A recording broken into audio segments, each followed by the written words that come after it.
ہمارے چینل میں خوش آمدید۔ تو چلیے شروع کرتے ہیں آج کی کہانی۔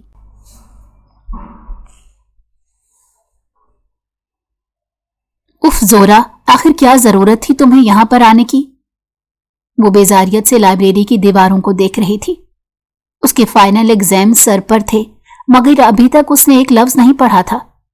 کتابوں کو کھولنا تو دور کی بات، اس نے اپنے بیگ کی شکل تک نہیں دیکھی تھی۔ آج نہ جانے کیوں اسے جوش آ گیا اور اس نے فیصلہ کیا کہ وہ لائبریری جا کر آج پکا ایک کتاب کا سلیبس ختم کرے گی۔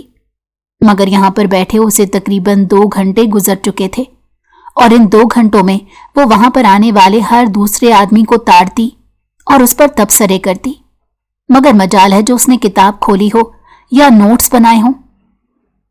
فاروق خانزادہ جو کب سے اپنی چیئر پر بیٹھا اس معصوم حسینہ کو دیکھ رہا تھا، جس کے پاس دوسروں کو تاڑنے کے علاوہ یقیناً کوئی دوسرا کام نہیں تھا، کچھ سوچتے ہوئے وہ اٹھا اور اس کے قریب جا کر کھڑا ہو گیا۔ ایکسکیوز می محترمہ، کیا میں یہاں بیٹھ سکتا ہوں؟ اس نے رسانیت سے سوال کیا تو زہرا اپنی آنکھیں چھوٹی چھوٹی کر کے اس کے چہرے کو گھورنے لگی۔ آخر کس خوشی میں؟ اس نے ٹھنڈے لہجے میں پوچھا تو ایک لمحے کے لیے وہ گڑبڑا گیا۔ مجھے لگا کہ آپ فری ہیں، اس نے دھیمے لہجے میں جواب دیا۔ اگر میں فری ہوں تو اس کا یہ مطلب نہیں کہ ہر ایرے غیرے کے ساتھ بات کرنا شروع کر دوں گی، اس نے انتہائی غصے سے کہا۔ اس کی بات سن کر فاروق خانزادہ تھوڑا سا شرمندہ ہوا، مگر وہ بھی اپنے نام کا ایک تھا۔ کرسی کھینچ کر اس کے سامنے ہی بیٹھ گیا۔ آپ یہ بات بھول رہی ہیں کہ یہ لائبریری سرکار کی ہے اور یہاں پر بیٹھنے سے آپ مجھے نہیں روک سکتی۔ اگر آپ کو مسئلہ ہے تو آپ یہاں سے اٹھ کر جا سکتی ہیں۔ زہرا کا بس نہیں چل رہا تھا کہ وہ اس انسان کا قتل کر دے۔ وہ پہلے ہی حد سے زیادہ غصے میں تھی اور اس انسان نے اب اسے مزید تنگ کرنا شروع کر دیا تھا۔ اس کی آنکھوں میں بے بسی کی وجہ سے آنسو آ گئے جن کو فاروق دیکھ چکا تھا۔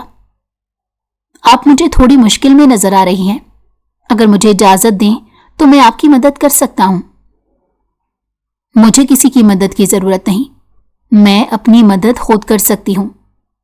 اس نے ایک بار پھر غصے سے فاروق کو دیکھا اور کتابیں کھول کر پڑھنے کی کوشش کرنے لگی۔ میتھ کے سارے سوال اس کے سر کے اوپر سے گزر گئے، جبکہ فزکس کی کتاب وہ گھر ہی بھول آئی تھی۔ باقی کتابیں پڑھنے کا اس کا دل نہیں کر رہا تھا۔ تنگ آ کر اس نے اپنا سر کتابوں کے اوپر رکھ دیا۔ فرسٹ ایئر کی میتھ تو بہت آسان ہے، فاروق نے اس کے چہرے کی طرف دیکھ کر جان بوجھ کر یہ بات کہی تھی۔ وہ اسے چڑھانا چاہتا تھا اور نہ جانے کیوں ایسا کرتے ہوئے اس سے بہت مزہ آ رہا تھا۔ وہ خود حیران تھا، آج سے پہلے اس نے کبھی کسی کے ساتھ اس طرح کی حرکت یا شرارت نہیں کی تھی، مگر اس لڑکی کا بنا ہوا منہ دیکھ کر اسے ایک انجانی سی خوشی محسوس ہوئی۔ بات تو غلط تھی، مگر وہ اپنی عادت سے مجبور تھا۔ آپ کو کس نے کہا کہ یہ میتھ آسان ہے؟ یہ دنیا کی سب سے مشکل ترین میتھ ہے، زہرا نے منہ بسوڑتے ہوئے کہا۔ وہ اپنے دادا جان کی تمام نصیحتوں کو بھول گئی تھی اور ارمغان کی دھمکیوں کو بھی نظر انداز کر چکی تھی۔ اس کے گھر کے مردوں نے اسے اچھی طرح سے سمجھایا تھا کہ باہر جا کر کسی بھی ایرے غیرے انسان سے فضول بات نہیں کرنی، اور وہ یہاں پر اپنے گھر والوں کی اجازت کے بغیر لائبریری میں بیٹھ کر ایک اجنبی انسان سے اپنی مصیبتوں کا رونا رو رہی تھی۔ اگر آپ مجھے اجازت دیں تو میں یہ میتھ آپ کے لیے آسان بنا سکتا ہوں، آپ کو زیادہ تکلیف نہیں اٹھانی پڑے گی، فاروق نے اس کے چہرے کی طرف پرسوچ انداز میں دیکھتے کہا۔